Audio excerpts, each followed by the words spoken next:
Oke, kembali lagi di channel saya. Makasih buat kalian yang sudah nonton video ini. Kali ini tentang PDIP lagi yang mengusung Pak Anies atau tidak. Dan kali ini ada tanggapan dari Bu Mega. Kayak curiga Anies datang cuman karena lagi butuh saja, dan Bu Mega tidak bisa dibodohi. Kita lihat video lengkapnya bagaimana. Kali ini Opung membahasnya. Sebelum kita ke videonya, bantu subscribe dulu channel saya yang belum subscribe. Tidak tunggu lama, kita ke videonya langsung. Let's go. Kalian dengarkan dulu berita yang satu ini. Dalam sambutannya, Putri Presiden RI pertama ini merasa heran dengan desakan dari berbagai pihak untuk mendukung Anies Baswedan di Pilkada Jakarta banyak desakan 2024. berarti ya. Menurut Megawati, tidak semudah itu mendapatkan dukungan dari PDIP. Iya. Bahkan Mega sempat mempertanyakan Anies yang dinilai baru muncul ketika butuh dukungan. Betul. Meragukan komitmennya untuk mengikuti perintah partai. Udah dengar kalian apa Iya, katanya? Megawati meragukan komitmen Anies. Jangankan Megawati, aku pun ragu. Ragu kali aku. Iya. Tahu kalian? Begitu dia datang ke kantor PDIP, begitu buka pintu, udah. Iya. Begitu nongol kepalanya, ngemis ini pasti. Iya. Udah pasti ngemis ini, ngemis dukungan ini. Nggak ada kata lain. Komitmen apa yang diharapkan dari seorang Anies Iya. Loh, tapi kan Anies kan sudah datang ke kantor PDIP. Iya datang, kenapa rupanya? Tapi kan nggak diundang. Beda datang sendiri dengan diundang. Iya. Kan nggak mungkin datang tamu diusir kan begitu. Apalagi jarang-jarang onta jalan-jalan ke kandang banteng. Iya. Iya kan? Ya sekali-sekali nggak apa-apa lah kan begitu. Lagian kan juga nggak diundang. Itu dia. Yang lucunya lagi, ada pula komentar netizen ya, apa namanya, pendukungnya Anies, apa dibilangnya? Dengarkan kalian. Ingat ya, bukan Anies yang butuh PDIP, tapi PDIP yang butuh Anies. Kalau memang PDIP yang butuh Anies, ngapain si Anies datang? Iya. Ngapain datang dia jumpai PDIP? Iya. Kan udah kebalik-balik isi kepala orang ini. Aduh. Makanya aku bilang dari kemarin ya, salah satu mental pengemis yang bisa kita tiru adalah ngotot. Ngototan ini. Iya. Ya, dan juga tahu ndak kalian, ya, nampak kali kawan ini menghalalkan segala cara. Betul. Kemarin kemana aja, kata Bu Mega, kemana aja lo. Enak aja. Minta pendukung, apa namanya, dukungan dari PDIP. Enggak segampang itu. Mau nurut enggak? Terus tahu enggak kalian? Ada, kalau kenal kalian yang namanya Guntur Romli, ya salah seorang politisi PDIP. Walaupun politisi PDIP dia, tapi banyak sekolah di PSI dia. Banyak belajar di PSI dia. Nggak tahu entah kenapa dia, mungkin dia tergiur kemarin itu dengan bangku dan kursi yang lebih besar dan juga kapal yang lebih besar kan begitu. Jadi pindah dia ke PDIP supaya dia bisa menjadi caleg dari partai PDIP Dapil Jatim 3. Lolos? Enggak.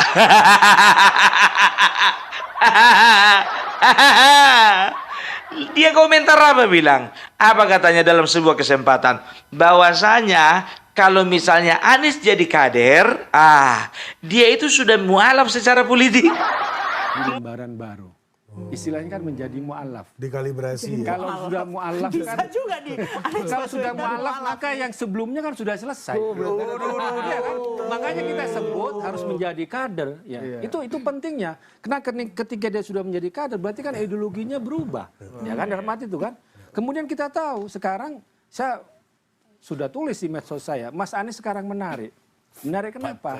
Karena ada dua hal. Pertama, karena ditinggal oleh PKS. Yang kedua, dia sudah ditinggal oleh Habib Rizik. Jadi menarik dong. Jadi Anies itu kembali kepada sebelum Pilkada DKI. Kembali ke kita. Ketika menjadi jubirnya Jokowi, ya, tahun 2014, ya kan, menjadi sosok yang moderat. Ya kan? Jadi kita kan harus melihat perubahan-perubahan itu. Apalagi dia menjadi kader PDI Perjuangan, sudah top lah paten itu. Mualaf maupungmu. Sekarang begini, sedangkan orang kalau mualaf secara agama, ajaran-ajaran agama alamanya itu masih ada yang lengket. Dan juga orang kalau misalnya baru mualaf, nggak mungkin langsung jadi kiai, nggak mungkin langsung jadi ustadz, nggak mungkin langsung jadi pemuka agama, jadi follower dulu dia, iya kan? Kalau memang si Anies jadi kader, maka belajar dulu. Udah dibilang Ibu Mega belajar dulu, sekolah kaderisasi dulu. Begitu selesai sekolah kaderisasi, udah lewat pendaftaran. Ya, dan tahu ndak kalian, ya, satu-satunya orang ku tengok yang ngotot Anies itu untuk naik dari PDIP itu namanya Masinton Pasaribu. Nggak ngerti aku kenapa ngotot kali kawan ini.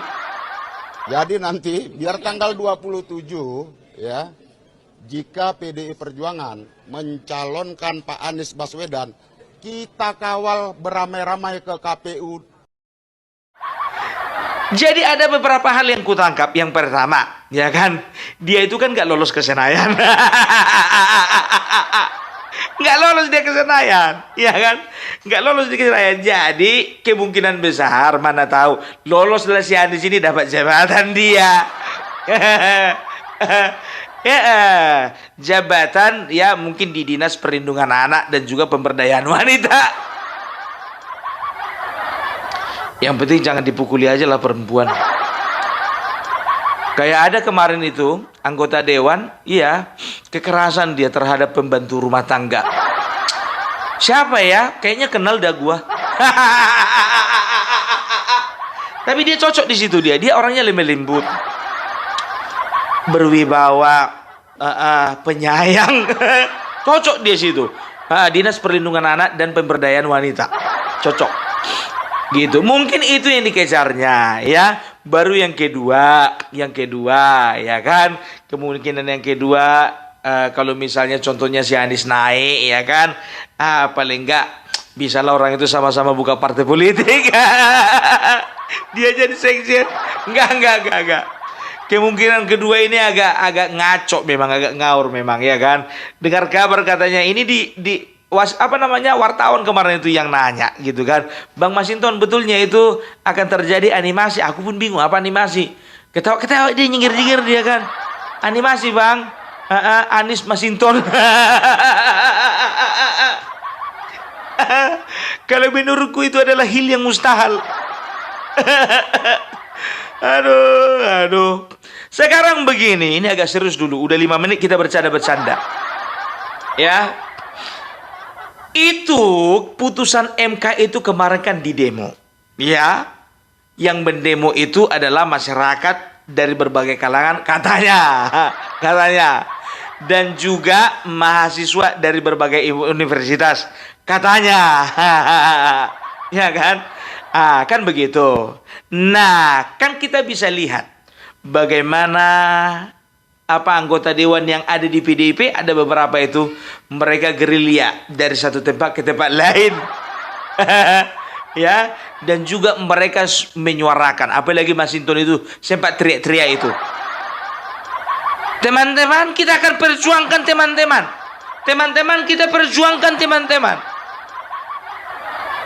Datang mahasiswa, kami tidak percaya. Ya jelaslah mereka nggak percaya, ketua dewannya aja dari PDIP.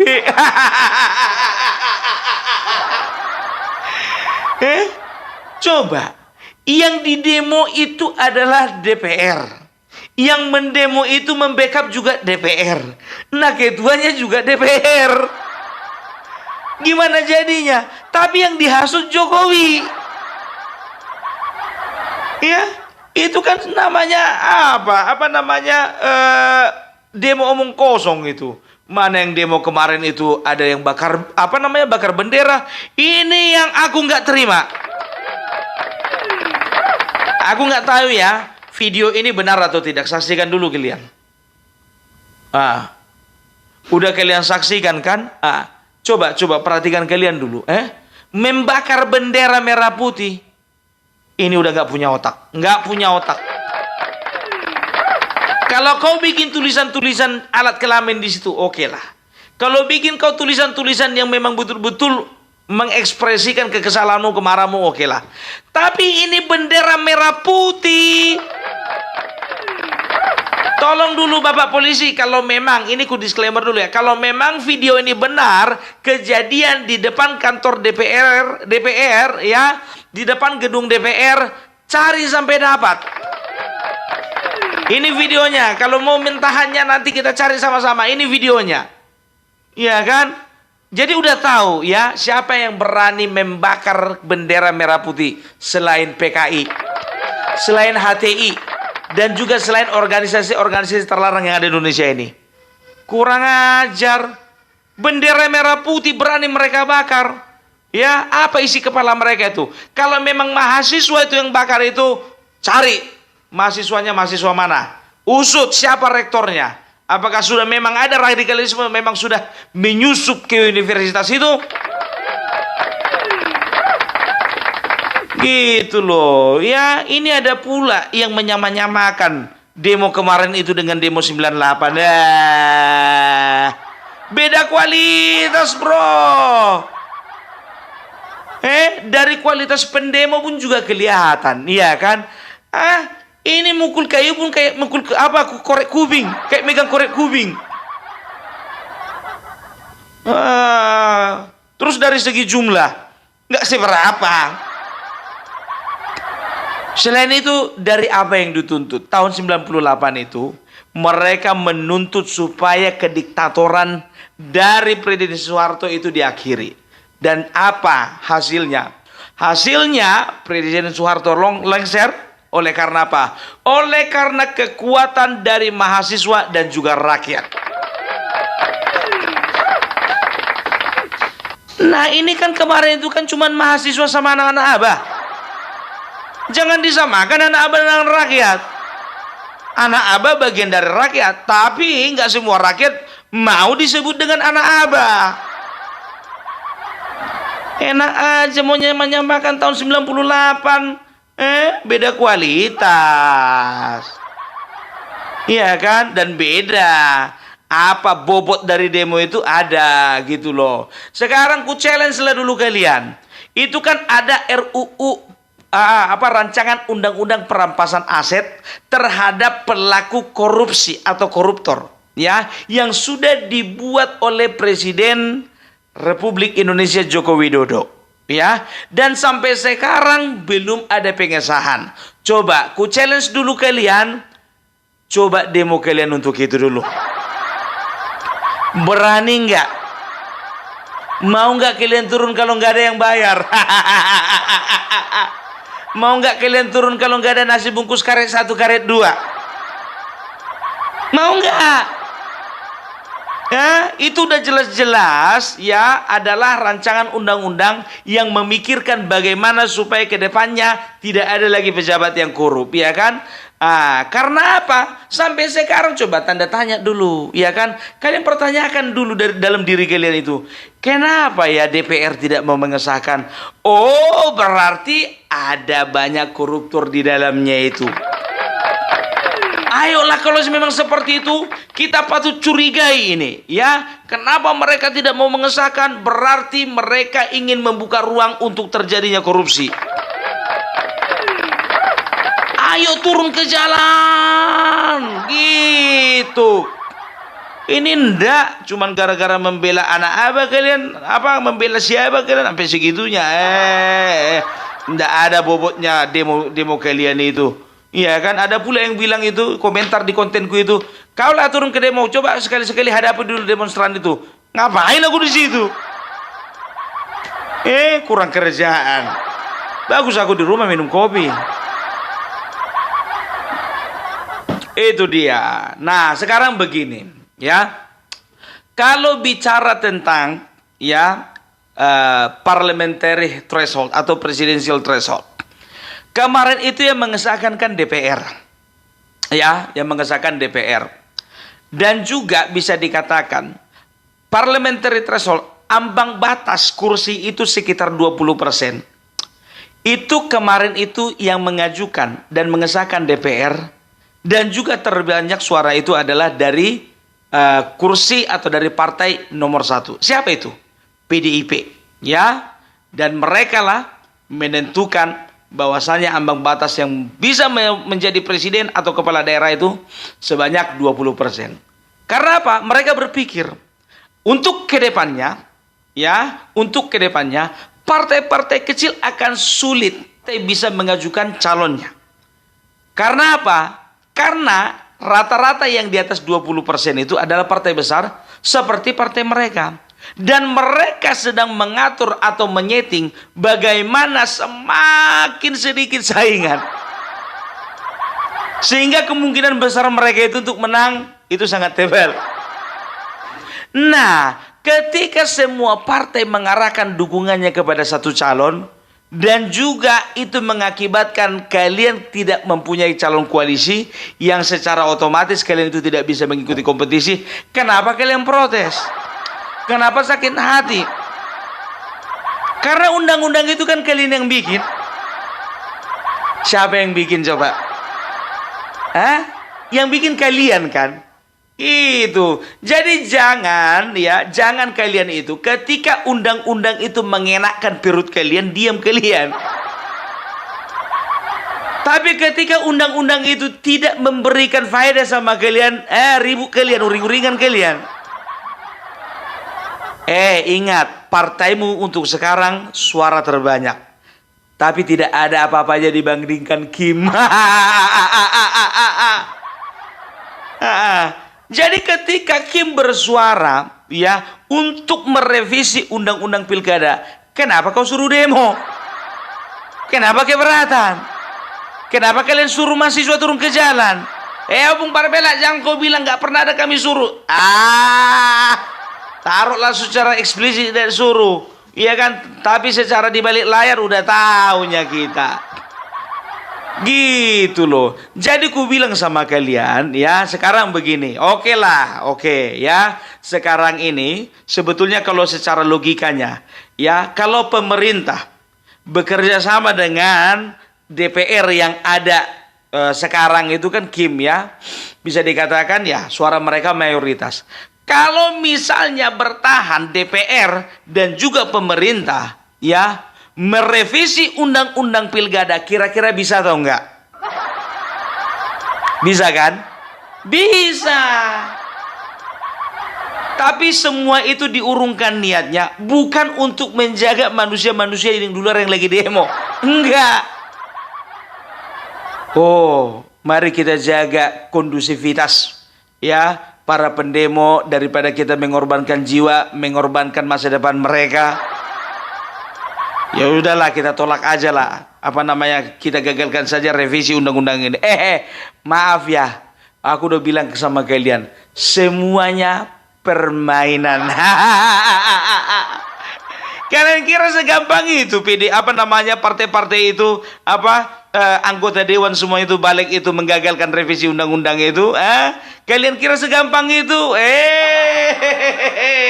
Kalian tanda tanya, kenapa kok nggak ada perlawanan dari DPR Mereka itu bukan sedang menjaga perasaan orang-orang yang demo, nggak penting sama mereka itu.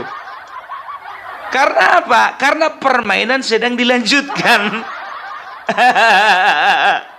Udahlah sekarang kita bahas dulu mengenai si Anies Jadi kalau tadi video tadi aku udah katakan sama kalian bahwasanya kemungkinan ini video yang sebelumnya ini kalau misalnya kalian mau penasaran, kalian mau tonton aja lah di video Opung Parbelak yang sebelum ini dinyatakan di situ sudah ada lembaga survei yang melakukan survei terhadap para pemilih-pemilih PDIP berapa persentase yang bisa didapatkan seorang Anies dari seluruh pemilih PDIP. Tahu kalian berapa hasilnya? Hanya 7%. Hanya 7% pemilih PDIP yang akan memilih Anies. Makanya aku katakan di video sebelumnya Megawati tidak akan pernah ngambil resiko. Terlalu bodoh memperjuangkan Anies yang 7% dibandingkan dengan Ahok. Survei itu mengatakan bahwasanya nomor 1 adalah pemilih PDIP Pemilih PDIP itu akan pilih Ahok, yang kedua Ridwan Kamil, yang ketiga Anies gitu loh. Sedikit, cuma 7%. Apalah arti sebuah 7%? Jadi gue bilang sama kalian ya, ini yang kesekian kalinya aku mau katakan, tidak akan mungkin seorang Megawati memilih Anies. Dan ini adalah berkah bagi warga Jakarta. Kalau sempat Ahok bertanding dengan Ridwan Kamil, ya, kalau Ridwan Kamil menang, Ahok kalah, ataupun Ahok menang, Ridwan Kamil kalah, tahu enggak kalian? Jakarta tetap mendapatkan barang bagus. Dua-duanya barang bagus itu. Special edition. Limited edition. Iya kan? Jadi aku pun senang yang ada di daerah ini. Mantaplah Jakarta. Nggak menang Ridwan Kamil nggak apa-apa. Nggak menang juga Ahok juga nggak apa-apa. Karena apa? Sama-sama barang bagus. Tapi kalau Anies katanya, mampuslah kita, sampah pula ini. Nyemak lagi lah kawan ini di Jakarta ini.